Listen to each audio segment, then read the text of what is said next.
Good morning students. आज हम एक नया टॉपिक पढ़ेंगे, संविधानवाद की अवधारणा। कल तक हमने जो चीज़ पढ़ी थी संविधान और संविधानों के वर्गीकरण के बारे में पढ़ा था। आज हम संविधानवाद की अवधारणा का अध्ययन करेंगे। संविधानवाद की अवधारणा का संबंध संविधान से ही है। जब तक संविधान नहीं होगा तब तक संविधानवाद का अस्तित्व भी संभव नहीं है। लेकिन एक चीज यहाँ पर कही जा सकती है कि संविधान होने का मतलब यह नहीं है कि अनिवार्य रूप से संविधानवाद हो, क्योंकि संविधान जो है वो निरंकुश शासकों के द्वारा भी बनाया जा सकता है। जैसे हिटलर का शासन या मुसोलिनी का शासन। तो मुसोलिनी, हिटलर, मुशर्रफ साहब, इन सब ने अपने अपने जरूरत के हिसाब से संविधान को बदलकर उस समय जो तत्कालीन संविधान था उसको स्थगित करके संविधान को, अधिनायकवादी संविधान जो था वो बना दिया था। लेकिन जब हम संविधानवाद की बात करते हैं तो संविधान का होना जरूरी होता है। और दूसरी बात मैंने आपसे क्या कही कि संविधान होने का मतलब यह भी नहीं है कि अनिवार्य रूप से संविधानवाद होगा ही, लेकिन फिर भी ये कहेंगे कि संविधानवाद तभी संभव है जब संविधान का अस्तित्व हो। तो आज हम संविधानवाद की अवधारणा का अध्ययन करेंगे। हमने कल तक जो पढ़ा था वो केवल संविधान के बारे में पढ़ा था। और संविधान का मतलब क्या है? संविधान का मतलब है वैधानिक नियमों का समूह जिसके जरिए किसी देश की शासन व्यवस्था को चलाया जाता है। तो उसके बाद में हमने संविधानों का वर्गीकरण देखा, जैसे लचीला और कठोर संविधान, निर्मित और विकसित संविधान, लिखित और अलिखित संविधान।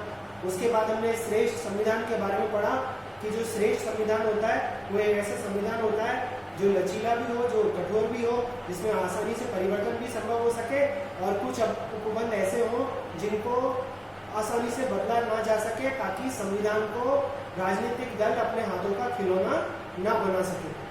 तो उससे भी आगे हम बढ़ रहे हैं और उसके बारे में जब हम पढ़ेंगे तो वो है संविधानवाद की अवधारणा। तो संविधानवाद की अवधारणा को पढ़े उससे पहले भारतीय राजनीतिक चिंतन में इसके बारे में क्या बताया गया है, पश्चिमी राजनीतिक चिंतन में क्या कहा गया है, चीनी दार्शनिक कन्फ्यूशियस ने क्या कहा था, उसके बारे में पढ़ेंगे।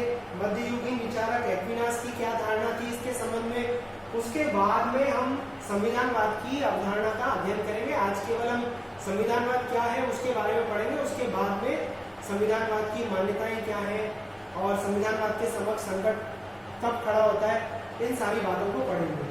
तो जब भारतीय राजनीतिक चिंतन की हम बात करते हैं तो भारतीय राजनीतिक चिंतन में भारद्वाज, पाराशर, नारद, मनु, कौटिल्य और शुक्र विद्वानों के नाम आते हैं जो विधि के शासन की अवधारणा को प्रतिपादित करते हैं और वो मानते हैं कि शासक और शासित दोनों को कानून के शासन के द्वारा शासित होना चाहिए। मुख्यतः दो प्राचीन भारतीय राजनीतिक चिंतक हैं जो इसके ऊपर अपना ध्यान केंद्रित करते हैं, वो है मनु और कौटिल्य। कौटिल्य ने अपने अर्थशास्त्र में और मनु ने अपनी मनुस्मृति में इसका प्रतिपादन किया है। मनु ने राजा के आचरण के संबंध में, उसकी दिनचर्या के संबंध में, एक मनु का राजा कैसा होगा इसके बारे में बहुत सारी बातें बताई हैं। मनु ने कहा कि राजा का दायित्व है, राजा का कर्तव्य है, राजा का धर्म है कि वो प्रजा के हितों की रक्षा करे, प्रजा का भरण पोषण वो अपनी संतान की तरह करे, और संतानों का भी दायित्व है कि वह राजा के आदेशों का पालन करे। किंतु राजा के आदेश कानून नहीं माने जाएंगे। मतलब यूं तो जब अपन मनु का अध्ययन करते हैं तो उसमें कहा जाता है कि कानून राजा के आदेश होते हैं, लेकिन राजा के आदेश कानून का अंतिम स्रोत है। राजा के आदेश कानून का अंतिम स्रोत है। धर्म, चरित्र, शिष्टता, आचरण के सिद्धांत, इन सब से भी कानून का निर्माण जो है वो होता है। इसी तरह से कौटिल्य ने अपने अर्थशास्त्र में कहा कि निरंकुश शासक की अपेक्षा शासक का ना होना ही श्रेष्ठ है। कौटिल्य क्या कहता है, निरंकुश शासक की अपेक्षा शासक का ना होना ही श्रेष्ठ है। इस तरह से वो ये कहना चाहता है कि राजा का दायित्व प्रजा का कल्याण करना है, उसके जीवन की रक्षा करना है, उसकी संपत्ति की रक्षा करना है, और प्रजा का भी दायित्व है कि वो राजा के आदेशों का पालन करे। तो कौटिल्य हो, मनु हो, या फिर शुक्र हो, नारद, पाराशर, भारद्वाज, भारतीय राजनीतिक चिंतन में कहीं ना कहीं इस बात का प्रतिपादन मिलता है कि शासन जो है या शासक जो है वो निरंकुश नहीं होना चाहिए। शासक ऐसा होना चाहिए जो स्वयं कानून से शासित हो और जनता से भी कानूनों का पालन कराए। हम अगर मॉन्टेस्क्यू की बात करें तो मॉन्टेस्क्यू व्यक्ति की स्वतंत्रता की रक्षा करने के लिए वो शक्तियों के पृथक्करण के सिद्धांत का प्रतिपादन करता है।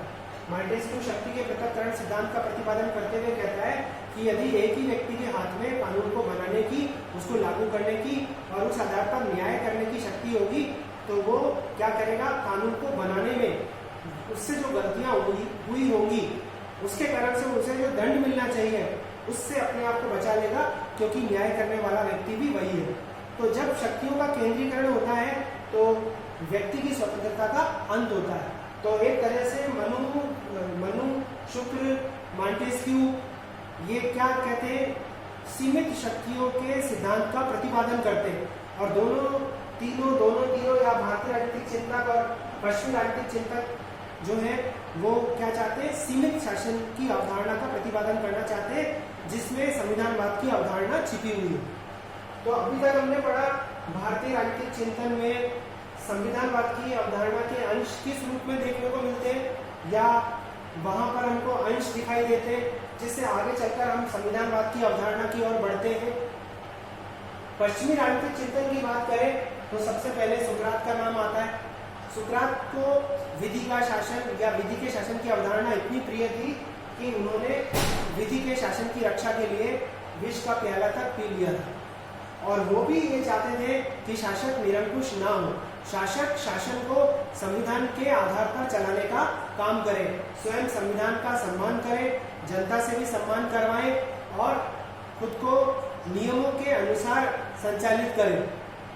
प्लेटो जो है रिपब्लिक में विधि के शासन की अवधारणा का प्रतिपादन नहीं करता। वो कहता है कि दार्शनिक राजा का शासन होगा, वह अपने विवेक से शासन करेगा, और जब विवेक का शासन होता है तो किसकी जरूरत नहीं पड़ती, कानून के शासन की जरूरत नहीं पड़ती। लेकिन रिपब्लिक प्लेटो ने युवा अवस्था में लिखी थी और प्रौढ़ावस्था में उसने स्टेट्समैन और लॉज की रचना की थी, जिसमें उसने द्वितीय आदर्श राज्य में इस अवधारणा का प्रतिपादन किया। और लॉज जो उनके जीवन की अंतिम रचना थी, अपने जीवन के अंतिम दिनों में लिखी थी, उन्होंने ये कहा कि रिपब्लिक में मैंने जो दार्शनिक राजा की अवधारणा का प्रतिपादन किया है वैसा दार्शनिक राजा होना संभव नहीं है, इसलिए उन्होंने विधि की शासन की अवधारणा का प्रतिपादन किया। और प्लेटो का जो द्वितीय सर्वश्रेष्ठ राज्य था उसी को अरस्तु ने अपना आदर्श राज्य माना है, और अरस्तु ने विधि के शासन की अवधारणा के महत्व को स्वीकारा है, दार्शनिक राजा की अवधारणा को स्वीकार नहीं किया है। तो प्लेटो हो, अरस्तु हो, सुकरात हो, ये सभी या इन सब के चिंतन में हमें किसके बीज दिखाई देते हैं, विधि के शासन की अवधारणा के बीज दिखाई देते हैं। और विधि के शासन की अवधारणा किससे जुड़ी हुई है, संविधानवाद के साथ में जुड़ी हुई है। अब अगर मध्ययुगीन विचारक या विचारधारा की बात करें तो एक्विनास का नाम आता है। एक्विनास को मध्य युग का अरस्तु कहा जाता है। एक्विनास ने कानून के 4 प्रकार बताए थे, प्राकृतिक कानून, दैवीय कानून, शाश्वत कानून, मानवीय कानून। उन्होंने कहा कि मानवीय कानून विवेक पर आधारित होता है, लेकिन वो प्राकृतिक कानून से अलग नहीं हो सकता। और कहीं न कहीं एक्विनास ने भी शासक और शासित को किसके द्वारा शासित होना बताया, कानून के द्वारा। उन्होंने कहा कि जो शासक कानून बनाते हैं जनता के लिए, उनको खुद को भी क्या करना चाहिए, कानून का पालन करना चाहिए। तो जब सीमित शासन की अवधारणा की बात करते हैं, कानून के शासन की बात करते हैं, निरंकुश शासन का विरोध करते हैं, तो इसका मतलब है कि हम संविधानवाद की अवधारणा की ओर आगे बढ़ रहे हैं। अब इसका हमने केवल पृष्ठभूमि देखी कि संविधानवाद की पृष्ठभूमि क्या है, कैसे इस अवधारणा का जन्म हुआ, केवल इसके बारे में हमें जानना है। अब हम देखते हैं इसका अर्थ क्या है। शासक और शासित पर नियंत्रण की, शासक और शासित पर नियंत्रण की संविधान द्वारा स्थापित व्यवस्था क्या कहलाती है, संविधानवाद। शासक और शासित पर नियंत्रण की संविधान द्वारा स्थापित व्यवस्था संविधानवाद कहलाती है।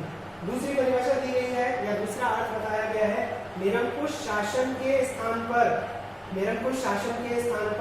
नियमानुकूल शासन क्या कहलाता है? संविधानवाद। निरंकुश शासन के स्थान पर नियमानुकूल शासन संविधानवाद कहलाता है, या फिर विधि द्वारा स्थापित व्यवस्था क्या है? संविधानवाद है। विधि द्वारा स्थापित शासन व्यवस्था संविधानवाद है। अब पिनॉक और स्मिथ, स्ट्रॉस, पिनॉक और स्मिथ और केसी लियर, बहुत सारे और विद्वान हुए जिन्होंने की इसकी परिभाषा दी। तो केवल एक परिभाषा हम यहाँ पर ले रहे हैं जो बहुत ज्यादा इंपॉर्टेंट है आपके लिए। केसी विलियर की परिभाषा है। उन्होंने कहा कि संविधानवाद का अर्थ है किसी संविधान के नियमों के अनुसार केवल शासन चलाने से कुछ अधिक है।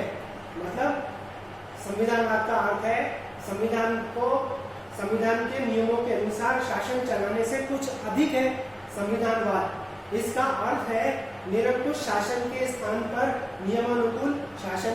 वही वाली बात जिसकी हम यहाँ बात कर रहे थे। संविधानवाद का उद्देश्य है शासन की सीमाएं बांधी जा सके। मतलब शासक वर्ग किस सीमा तक अपनी शक्तियों का प्रयोग करेगा, उसको नियंत्रित करने की सीमाओं की बात की जा रही है कि शासन की सीमाएं बांधी जा सके और शासन चलाने वालों पर कानूनों व नियमों के मानने का बंधन आरोपित हो सके। शासन चलाने वालों पर कानूनों व नियमों के मानने का बंधन आरोपित किया जा सके। इट मीन्स कि केसी लियर भी ये कहते हैं सीमित शक्तियों वाला शासन क्या है? संविधानवाद है। वे ये चाहते हैं कि संविधानवाद की अवधारणा के अंतर्गत जनता भी बंधी हुई हो, कानून के नियंत्रण में हो, और शासक भी किसके नियंत्रण में हो? कानून के नियंत्रण में हो। तभी इस अवधारणा के असली उद्देश्य तक हम पहुंच सकते हैं। और इसका असली उद्देश्य क्या है? मानव का कल्याण करना, प्रजा के हितों की रक्षा करना, सरकार को निरंकुश होने से रोकना, शासकों को मनमानी करने से रोकना, संविधान उनके हाथों का खिलौना नहीं बन जाए, इससे भी उसको क्या करना? रोकना। तो आज हमने सिर्फ किसका अध्ययन किया? संविधानवाद की अवधारणा का अध्ययन किया, जिसमें अपने पृष्ठभूमि के तौर पर पश्चिमी चिंतन और भारतीय राजनीतिक चिंतन को देखा और कुछ परिभाषाओं का अध्ययन किया। शेष हम अगले अपने लेक्चर में करेंगे।